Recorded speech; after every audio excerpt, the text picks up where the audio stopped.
All right, good morning, ladies and gentlemen, and welcome to a new NSL live talk. It is Wednesday, I think April 29th, is that right? I think so. Lost track of the days nowadays, but I think that's right. And my guest is Mr. Steve Hubbard. Thank you very much for taking the time. Steve, you are a multidiscipline competitor, and you are also the director of competition for the United States Parachute Association. I am. Give us, please, a quick overview of your skydiving career. Sure. What you have done and how you ended up where you are now. Sure, love to. Started skydiving. I was in the military, started skydiving there, got out, went almost a decade with no skydiving. I have no explanation why. 2011, I was skydiving in Massachusetts.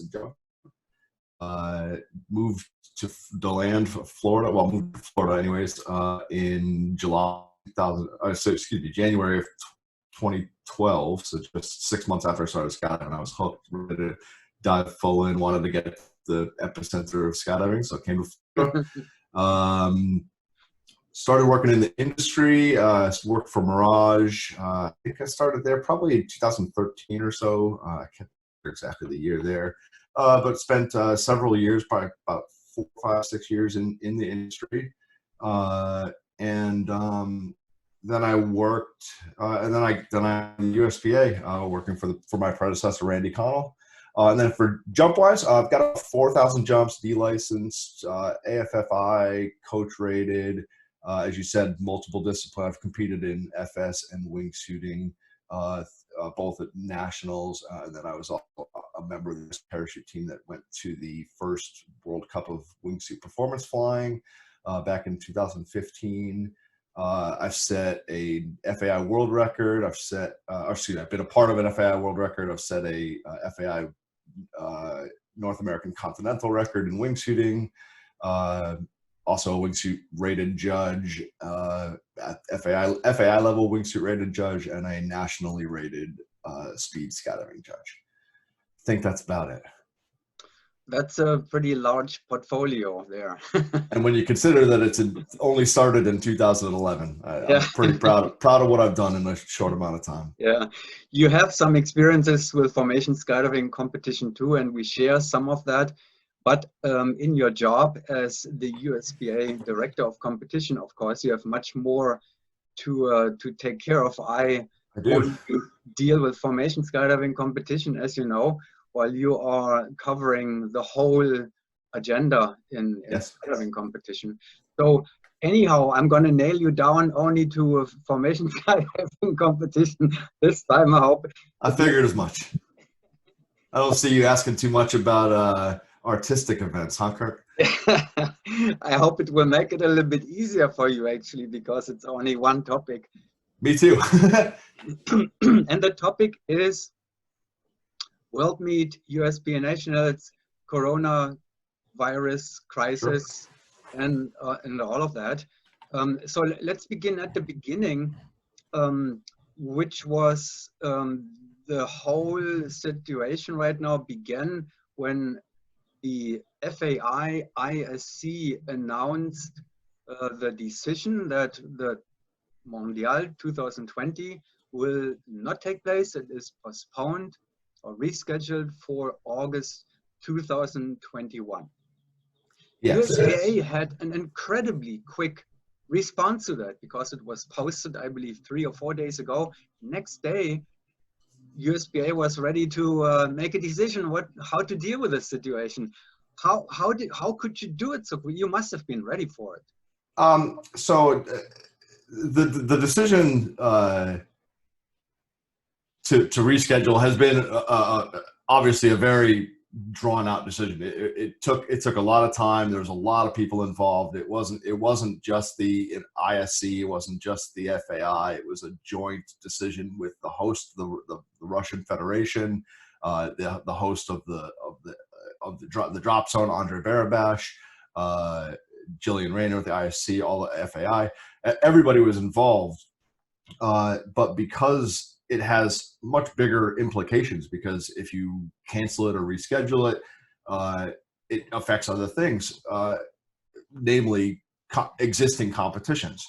So the United States has currently competitions scheduled in both 2022 and 2021. So anything that they do to reschedule the 2020 competition, they have to talk to those other countries to see, you know, what they're willing to do, give it up, postpone, cancel, et cetera, whatever. And so we were involved in the planning of both the decision and how to handle the decision, and then how to release, when to release the information. So we knew the decision was coming probably a few days, maybe like I think on the weekend we had a conference call and they released it Monday or Tuesday, something like that. So we had a bit of a head start. That being said, you know, we saw the writing. I saw the writing on the wall. You know, it didn't seem likely as like the competition was going to happen. So I think fortune favors the prepared, and I like to have contingency plans for things that you kind of see coming. So it was something that the committee had already been, you know, presented with, you know, as a just in case, we should probably be ready to make a decision based on these set of circumstances. So long story short, we had a bit of a head start, and, you know, I pay attention, I guess. So all the committee, the competition committee still had to get together and communicate within the committee. But since it was all prepared, all it took was a conference call the day after the official announcement, and then the committee would have the answer ready. That's it. Yeah, we over the weekend we had communicated via email. The committee had, and we had pretty much we knew what the case was going to be, or what the decision was going to be, if they decided to postpone it, and there were no other changes to the actual announcement, anything like that. And that's how it ended up being. So I think they were pretty prepared to go forward with it. And you were not directly involved actually in the actual decision, because the director of competition is only the executive arm of the USPA. I'm an advisor to the committee. I do not have a vote. My voice doesn't matter anywhere, really. So the committee members are actually regional directors who are regional and national directors, yes. Okay, who are assigned to the job in all the elected on the so don't quote me on this, but I believe the president of the organization, once elected, selects the committee chairs, and the committee chairs select their members. Yeah.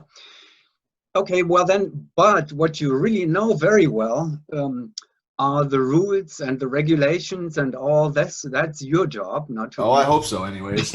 Yeah, part of your job. So maybe you can explain to us what this is all based on, because, you know, the committee can only make decisions based on the rules. Absolutely. For sure. I mean, this is probably my favorite part of my position, is I really don't have to have a brain.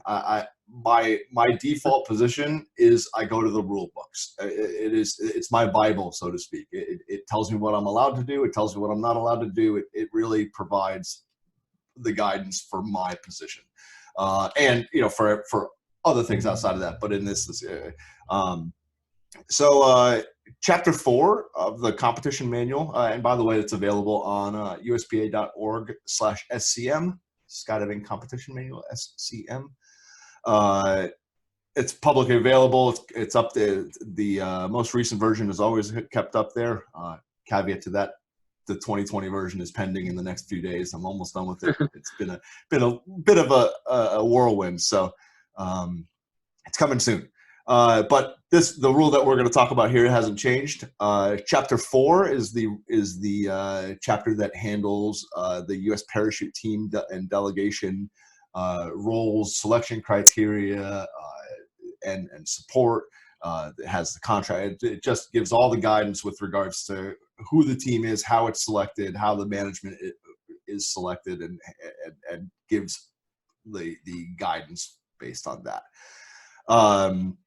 The rule pertaining to the selections is Section 3, Section 3.1.1 to 3.1.3, and what that says is, and I'll just read it verbatim because I have it right here, is 3.1.1 says competitors and teams qualify to join the U.S. parachute team based on the medal standings in the open class at the most recently completed U.S. national championships.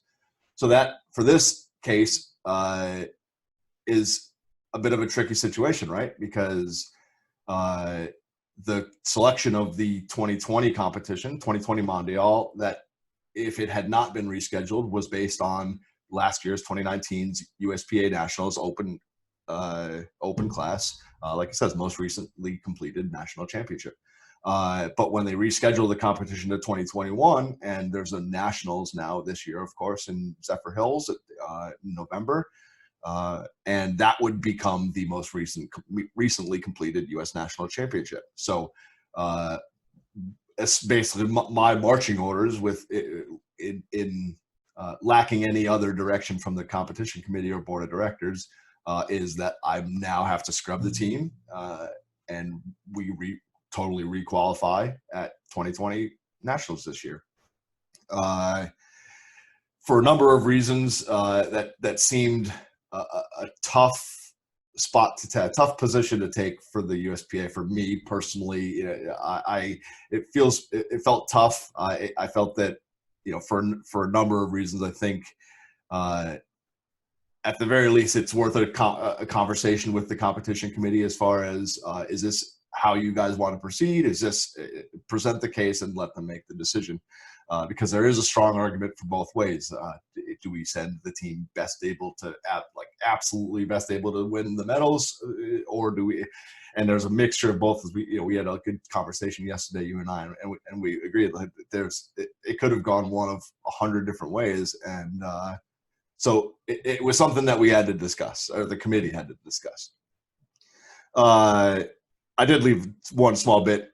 The nationals, most recently completed nationals, has to be at least 60 days prior to the competition, which isn't relevant in this.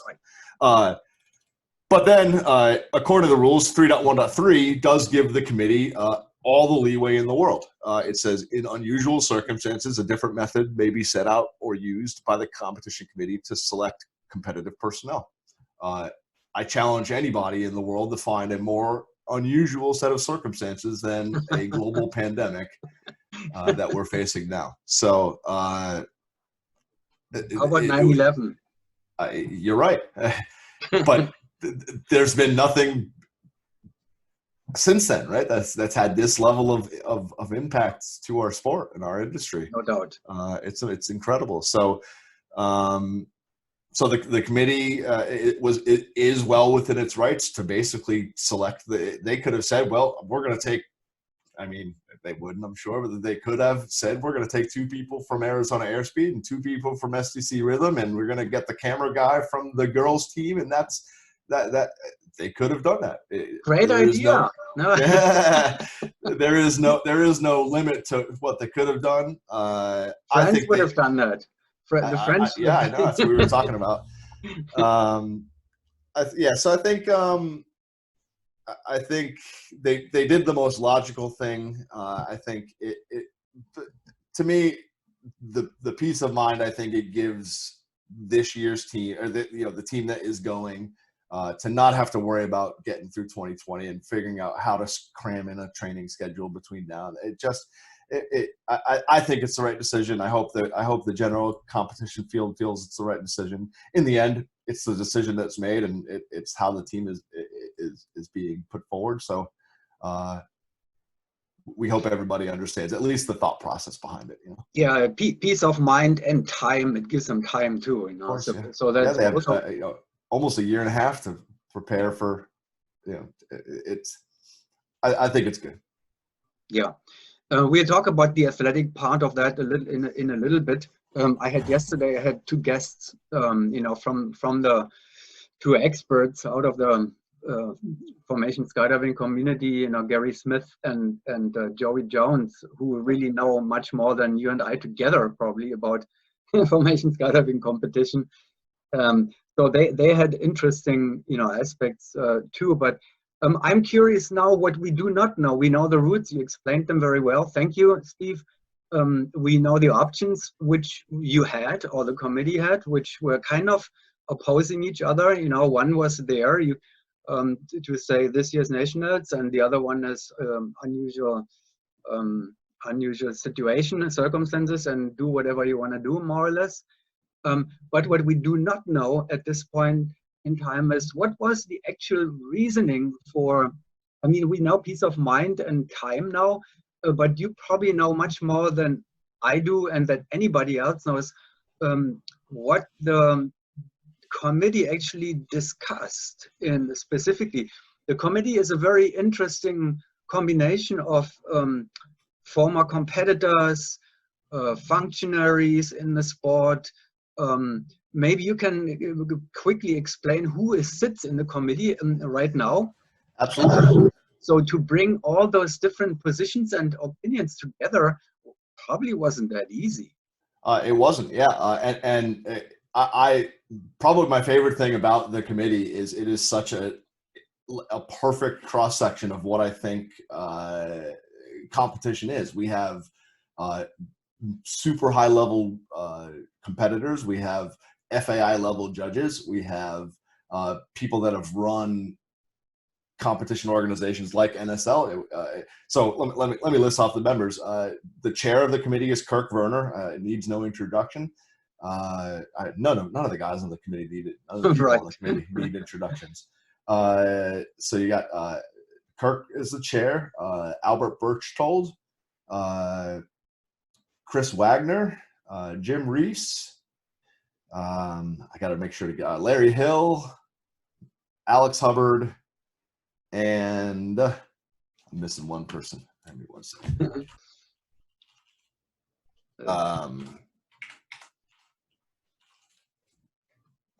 Let's see if I find them. Let's see who finds them first. Albert, Josh Hall. Josh Hall, that's right. So Albert Birchtold, Josh Hall, Larry Hill, Alex Hubbard, Jim Reese, Chris Wagner, and the chair is Kirk Werner. I will introduce them, explain a little bit more about who they are and what they are, you know, when I'm writing about this. But so, I mean, whatever you feel like you want to explain about the constellation of the, you do it now, please, so people see it from their perspective, from your perspective. I mean, Kirk, again, needs no introduction. The guy's been competing at FAI level forever. He's done everything up and down, and he's still ultra competitive.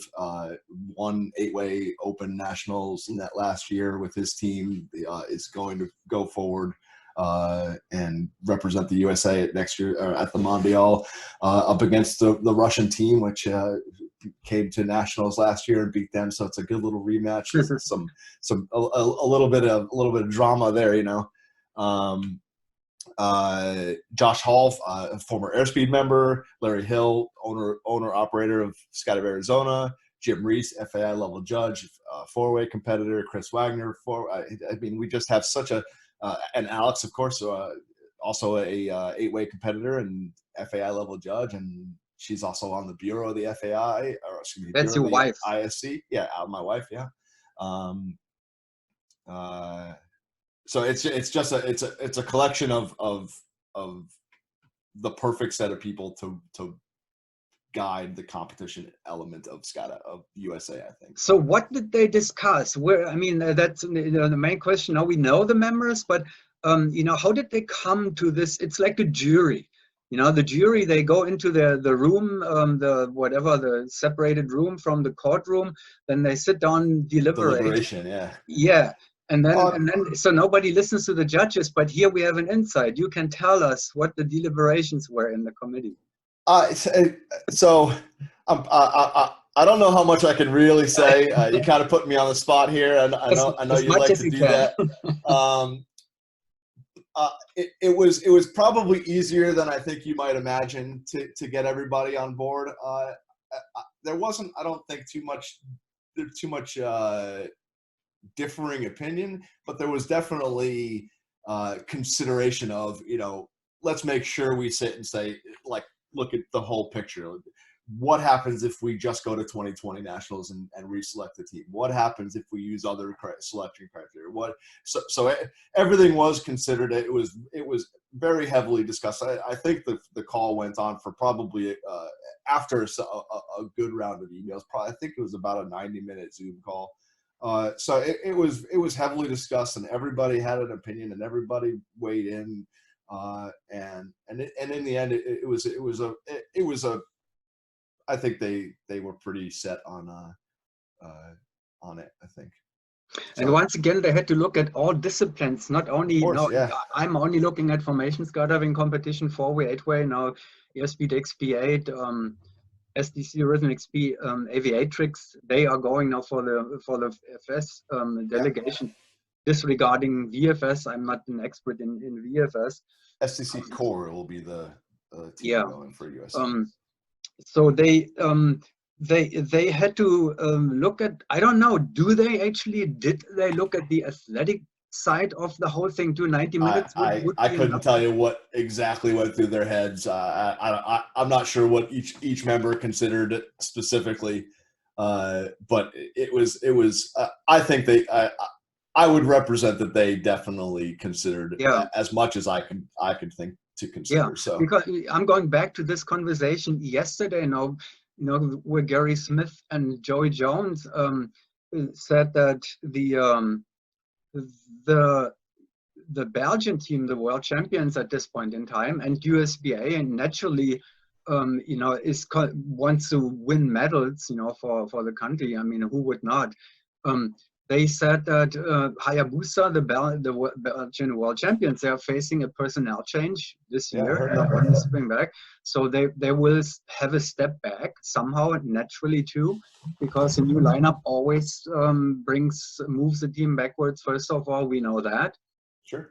So there was kind of an opening, an opportunity, and they were somehow surprised, about the decision to send not necessarily the strongest team. Now, Rhythm will have a personnel change too, because Andrew Starr will probably not get another permission to jump with a civilian team for another year. We don't know that yet, but I don't know.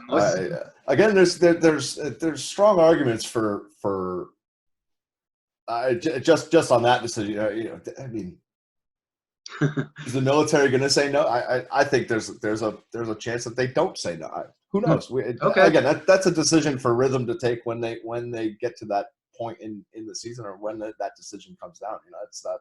Yeah. I mean, well, the decision now, with peace of mind and the advantage of a little bit extra time, they have to get to this decision now very quickly to take advantage of this, peace of mind. I'm sure that they are pushing Andrew, and I'm sure Andrew's pushing the military to give him a call one way. It's So I have an idea. I'm just gonna ask them. Sure. Go ahead. You've got the microphone. See, they are officially delegated to compete in 4-way. Yes. They are the 4-way team for USA #1 in 4-way this year. So they can make plans, until August 2021, and the plans have to include the lineup, the team constellation. Their grand prize, Kurt, they get to go to Siberia. Yeah. No, it's beautiful there. You've been there, right? I've not been to Siberia. I went to Russia earlier in January, and it was a life-changing trip. My favorite trip I've taken in my life. It was awesome. Oh, so the ISC meeting was not in Tanai, Kemerovo. It was in Moscow? No, it was in Moscow. Yeah. Okay. So I went there early this year, January, and then obviously trip got canceled. So then the next question would naturally be, how do you like vodka now? No better or worse than I liked it before. You had a few more than you. I did. So in true Russian fashion, when we got to the meeting, typically you get to the meeting, give you a little goodie bag and whatnot, and they gave every registered person a bottle of vodka and a jar of pickles. Great. So it was that first night was exciting, let's say. Yeah, yeah. You just said that it changed your understanding and your of Russia. So can you put this in a nutshell quickly? Absolutely. I will talk ad nauseum about this. As a American man, we were raised and grew up with certain things about Russia as just understood to be true, and when I found out that I was going to Russia, I was excited. I've always wanted to go there for the ISC meeting, and I was not prepared at all for the polar opposite of what I expected versus what I experienced. For Good. whatever reason, right, wrong, or indifferent, I expected. I had low expectations, and it blew me away. The people were amazing. The food was spectacular. The scenery was. I've never been in a place like it. I spent 4 or 5 days in St. Petersburg, just just touring around. Stayed at a little Airbnb above a bar, like a little crappy hole in the wall bar that we spent every night at. It was magical. And then we took a train to Moscow. Spent 3 days touring Moscow, and then did the meeting. But I mean, we saw everything. We saw the St. Basil's Cathedral. We saw the Hermitage Museum. We saw everything there was. Of course, not everything there is to see. But it was such a fulfilling trip, and just I think going into it with kind of the expectations of it's going to be Russia, in January too, right? Like Russia in January does not paint the most welcoming picture in the world, and it was awesome. It was just. I loved it. The host of the meeting was spectacular. Everything was amazing, and I was really excited. It really made me much more excited to go to Siberia for this Mondial, and much more disappointed that it's now been rescheduled. But at least it's rescheduled, and we still get to go next year. So yeah, exactly. Super excited. Is the director of competition going to Tanai? I am. I am I think I am. I was a member of the jury for this competition. I believe I've been invited to the next one. I don't know if that's been for. I would expect so, but I think either way, I'm going to go in some fashion or another, even if it's just because I'm director of competition and feel like I should be there. So. I can tell you that you will be just as impressed with Skydive Tanai and Siberia and Kemerovo. I fully expect it. Everything I've seen that's come out of there is amazing. All the videos it's just I'm very excited. I really am. Truly. Incredible drop zone. You will see. Well, the coronavirus has whether wanted or not or planned or not, has shown us that the whole world is one. So the predicaments that we had about other countries and other cultures. The virus at least does somehow a share of part to show us that we all belong together somehow anyway. It certainly shows that we're connected. We are all connected. So anyhow, thanks. That was exciting, Steve. Now, again, there is a USPA National Championship 2020. Yes, this year in Zephyr Hills. Let me pull up the dates just so I don't get them wrong, but it's basically the month of November. It starts Friday, October 30th. The first, it is a Mondial style, if you will, nationals like we held last year, where it's all the events run consecutively / concurrently. So starting with the parachuting events on 30 October and going to your FS stuff because that's what you care about. That stuff starts on 14 November for a registration, and then MFS and VFS are 10 and 11 November respectively. which will determine the U.S. national champions again in all the disciplines, no It matter will, what. yes. 2020 national champions are selected, but unfortunately, what you're getting at is this year, because of the decision by the competition committee and the schedule as it will likely turn out. The schedule for 2021 is still not finalized for the ISC, so currently, right now, this is not true, but I fully expect it to be true. That they will cancel or do something with the 2021 World Cups that are currently on the schedule, the first category events. I think there's USA has some, Czech Republic has some, and Norway has some. I think those are the three I nations. think Norway has already been rescheduled to 2022, which means like the USPA. I don't think that that's true. Oh, well, okay. Well, that's what I heard from Norway. The USA has a world championship in 2022, and that hasn't been rescheduled. So I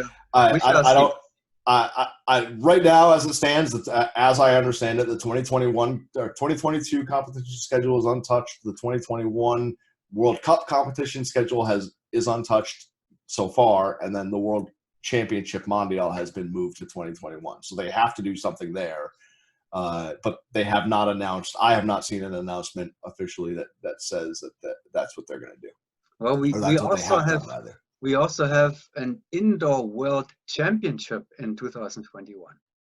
Correct, indoor. I know that USPA is not involved with indoor competition, but it's going to be there. You know, it's in April next year. So we have in April, yes, the indoor world championship, in August the outdoor world championship, plus potentially or not a World Cup at the same time. That is juggling a lot of balls for teams. And exactly why they can't have all three of those events in the same calendar year. I mean, that's too much, right? So what I expect to happen, my looking into a crystal ball, it can go one of two ways. Either they move the 2022 calendar to 2023, and then the 2021 World Cups to 2022, and then the World Championship stays in 2021, or they take the World Cups of 2021, just move them to the World Cups of 2023, leave 2022 alone. 2021 gets the Mondial, and that's that. I have an idea. I'm gonna ask the ISC. How about that? There we go. Again, you use that microphone, Kurt. I will. All right. Yeah, I don't know what that decision is. It hasn't come down from ISC yet, as far as I've been made aware. So we're still on a holding pattern, and this involves the USA, because the World Cups of wingsuiting and speed skydiving. Sorry, not to bring in the other disciplines out there, but they are to be held at Arizona next year, Eloy next year in 2021. So it affects us directly. So our events that we've got on the calendar need to be addressed. So I expect we'll hear that pretty soon, but there's no real rush. So. Yep, a lot of things happening. It is an unprecedented time. It is unusual. Never thought in a million years, man. Yeah, unusual circumstances. Unusual circumstances. That's the word of the day, Kurt.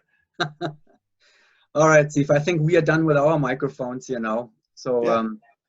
I'm going to use it for the next purposes. We have a lot of things to get done now. Thanks for that hints. Thank you very much for taking the time and explaining a lot of stuff, that needs explanation. So the audience and the participants and the competitors and everybody knows really what's going on. It's important.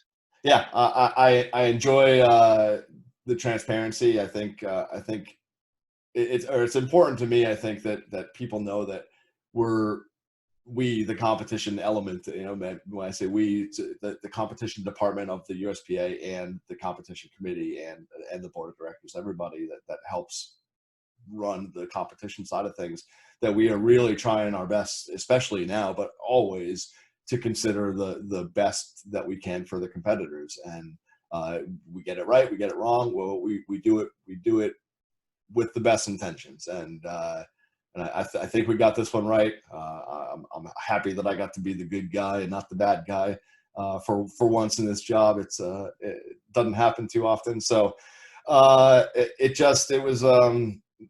it's a tough decision, and you can't do both sides. So in the end, we're just trying to do the best we can with the information that we have, and I think we got this one right. So you're in Florida, right? How is the weather in Florida?